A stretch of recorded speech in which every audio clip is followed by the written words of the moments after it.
D-cell. High knees. D-cell. Quick step. D-cell. High knees.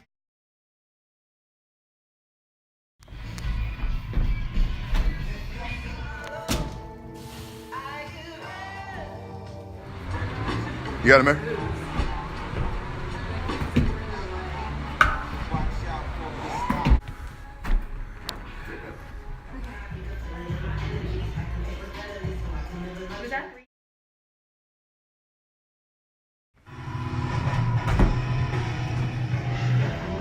Get tight.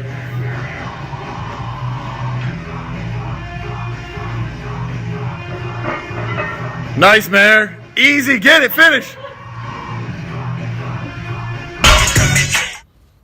Yeah! Hope you're all doing well today. Let's do it. I want to talk to you about the box jump. I got a couple questions about a box jump, why I use the box jump. So let's dig into this. First of all, a box jump isn't necessarily a plyometric activity.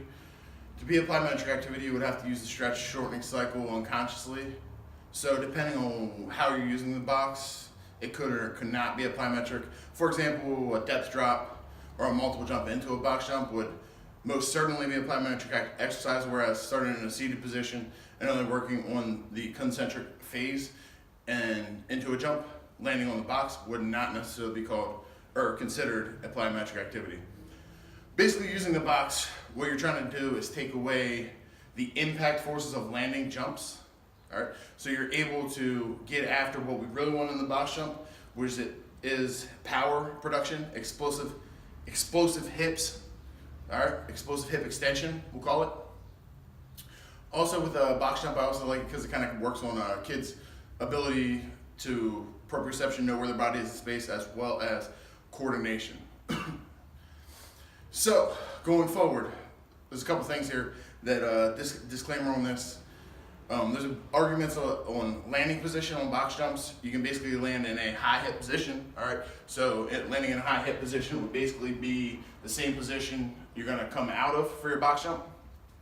So where I'm going with this, if you have a box jump, you know, you're doing a 24-inch box jump and your hips are displaced up and over where the box is gonna be and then come back down to a landing point, you're probably getting full hip extension and you're probably working on power. If you're hitting the same box jump, you don't fully extend your hips and then you land in a squatted position. So you're more focused on pulling your knees up and relying on your, I would say, hip mobility to get in that position. You're not really targeting what we're trying to get with the explosive hip position. I don't really have an issue with landing in a squat position. I have an issue if a kid is not fully extending the hips to explode to the box before landing in a squatted position. I actually like it because there's even more variable coordination with the motion.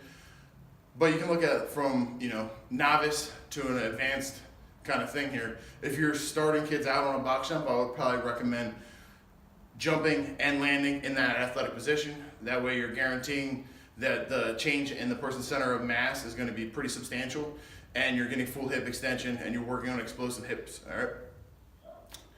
So is there a right or wrong way to do that? I would say landing position, it's not right or wrong. I would say if you're focusing on using your hip mobility to land in a deep squat without fully extending your hips, then you'd possibly be wrong if you're looking to work on hip explosion, all right? So get out there, get some jumps going, program wisely. Hope this was helpful to you guys. Peace!